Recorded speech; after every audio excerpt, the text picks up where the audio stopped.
off to see another storage unit. It's off, it's about 2 miles further than the one I showed you yesterday. Both were Patriot storage unit places, and the one I showed you yesterday was bought out by Life Storage. The one we're going to go see now was bought out by somebody else. I can't remember the name of it.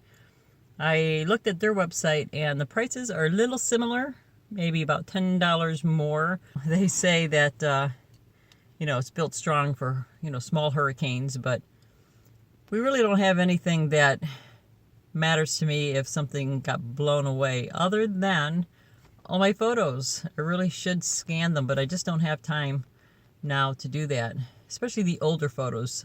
The last few years, I put them on CD, so if the photos got ruined, well, I guess if a CD got blown away, maybe somebody would find it, but who knows. So that's my main worry, are my photos. But everything else, not that important. The things I already packed, I'm already forgetting what was in there, even though we don't have that much. Let's go check this out.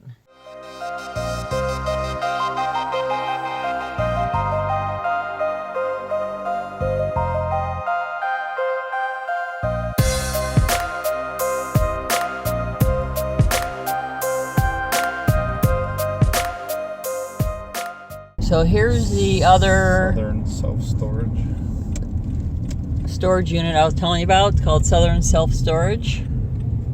It was Patriot Storage. I thought it was bigger than the other one. I guess it's not. I thought the other one was smaller, but this one looks smaller actually. So there you have it, and there's the office. I would imagine they have more storage units back here now. Let's see here. Well, this place is a lot smaller. I see some way in the back there, some regular ones. I think the one closer to our house is better. So I'm not going to bother going in there. So I think we'll stick to the other place.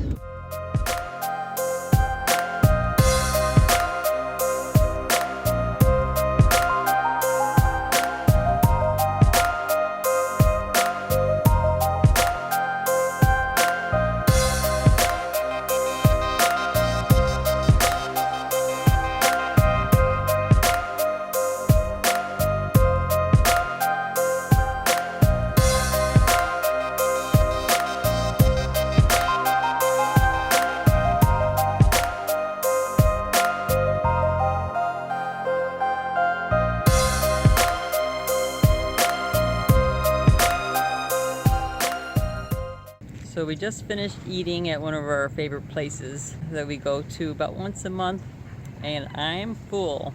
I was talking to Willow over here and the rest of the family. Rick's over there taking pictures. Don't forget to follow us on Instagram. We're all the links are below, as I always say, and Fine Art America. But anywho, we were talking about what would we do with $1 million. So I'd love to hear what you would do with $1 million. Comment below or make a video and let us know. You know, $1 million doesn't go very far these days, believe it or not. If you think about it, I mean, there's houses that are $1 million or $500,000 or even a quarter. You know, a house that's $250,000, that's $250,000. Bam.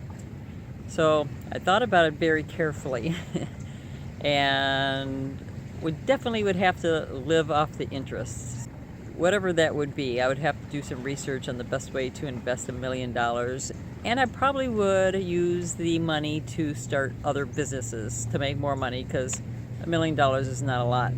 So with all that extra money, you know, if you asked me the same question when I was in my 20s or even early 30s, I would have said, oh, I would have this dream house, this big house, and live in the country. And well, I kind of did that, didn't I?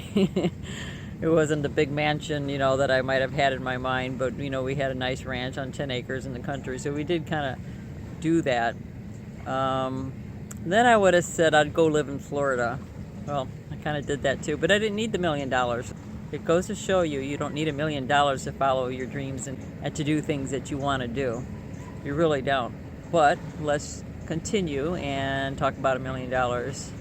But I would say the traveling I did do and the traveling that we are going to do, I would probably step it up a little and travel either business or first class, because economy is fine for short trips. I don't mind it, you know, like from Florida to Ohio to visit family. But going overseas, where, you know, it could be an 8-hour flight. The last time when Rick and I went, it was 1998. We were just smushed, and Rick's got wide shoulders, so, you know, he had this other big person next to him, and they were all squished.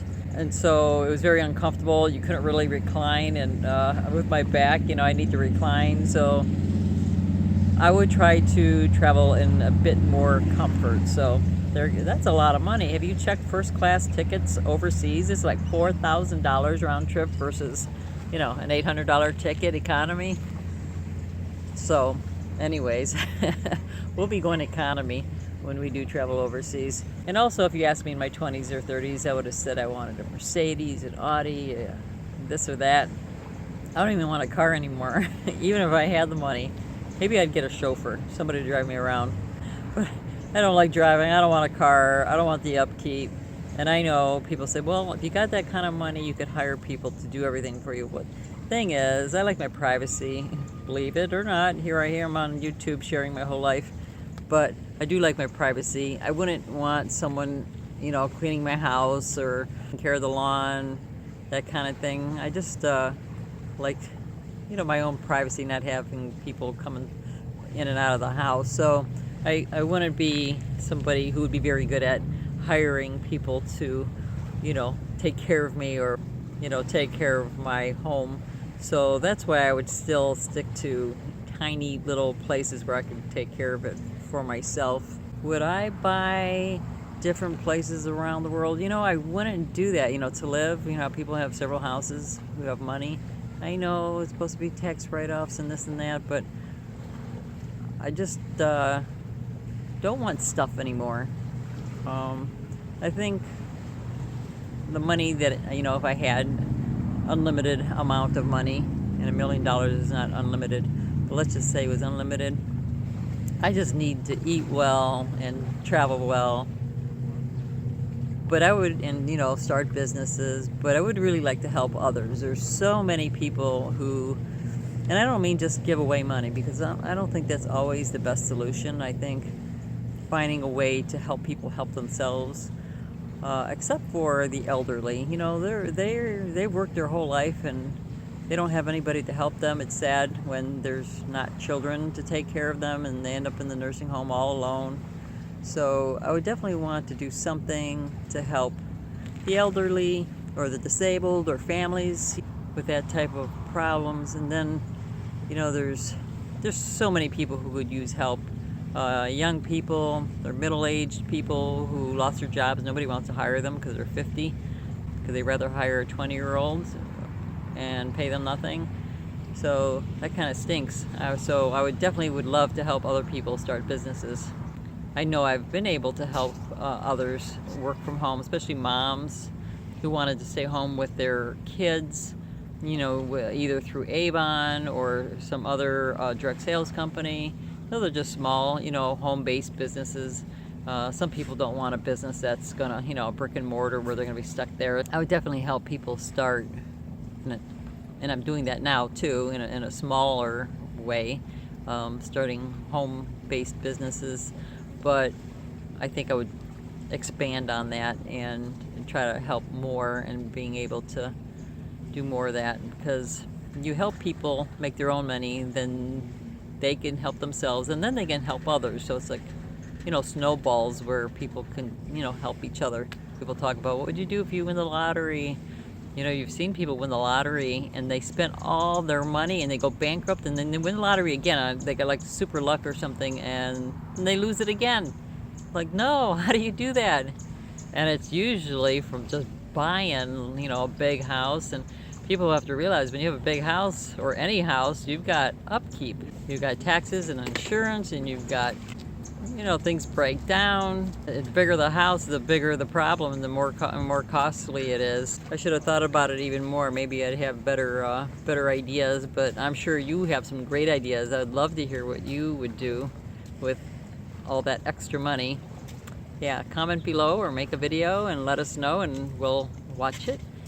So let's see what my family's doing over here. Taking more pictures. Rick's really enjoying Fine Arts America.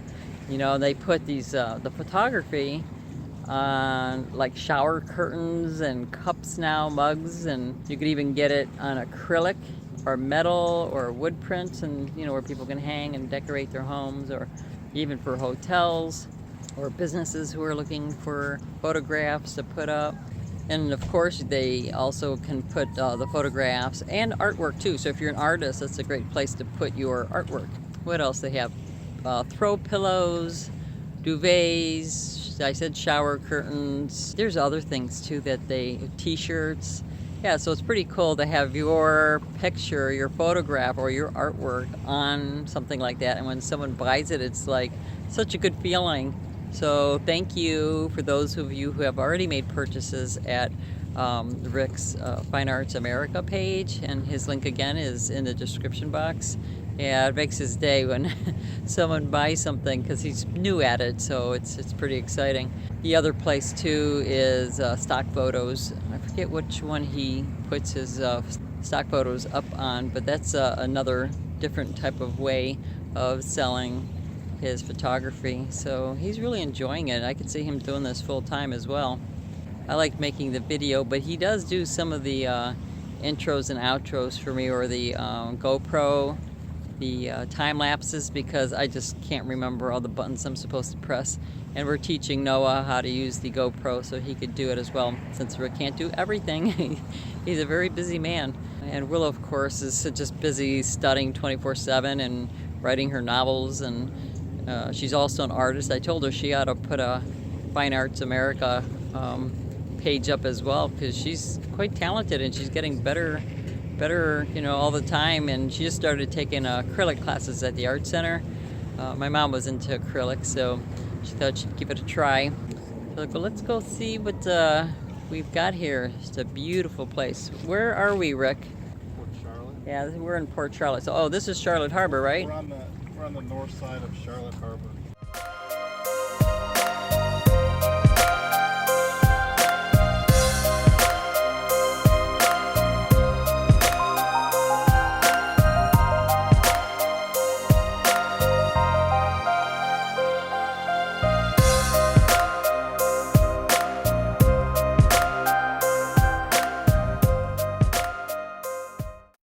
Kind of looks like rain out there, but I can't say for sure. Maybe not. It hasn't rained in so long. Like I said before, we don't mind so much, so Rick doesn't have to cut grass, and Noah. Look how beautiful this is. This is one of my favorite places to come and sit because it's never crowded. It's a great place to watch the sunset. And if you cross that bridge over there, that takes you to Punta Gorda, and that's very pretty. I've made a few videos with us at the park. What is that park called?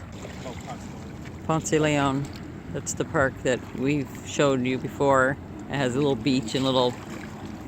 Oh, look at this guy. I tell you, in the summer you never see any boats out because it's just too darn hot. I'm sure early morning maybe the fishermen go out, but now's the time of year where you'll see people with their boats. This camera doesn't zoom in really well, but there's a bunch of boats. There's a marina. Rick was saying Lashley Park, it's that way where I'm pointing at the camera. And the one restaurant I really like, Dean's, south of the border, is over there as well. It's really good. But yeah, there's a marina out there. Today was kind of warm. I think it might have hit 90. But this whole area, whole southwest Florida, is great. It stays pretty warm and doesn't really, you know, snow. When we lived in Sarasota, someone said it did get icy once when they were there. That was a few years ago, though. I just want to say how beautiful it is out here. Unfortunately, I just found out there's a boat parade, probably with Christmas lights and everything, and we're going to miss out. I think it's back out there. I see a lot of boats over there, so I think they're probably going to put their Christmas lights on and go up and down. You see Christmas lights? Just lights. Yeah, so I think we're in the wrong spot. We didn't catch. See, that's what happens when you don't pay attention to your local news.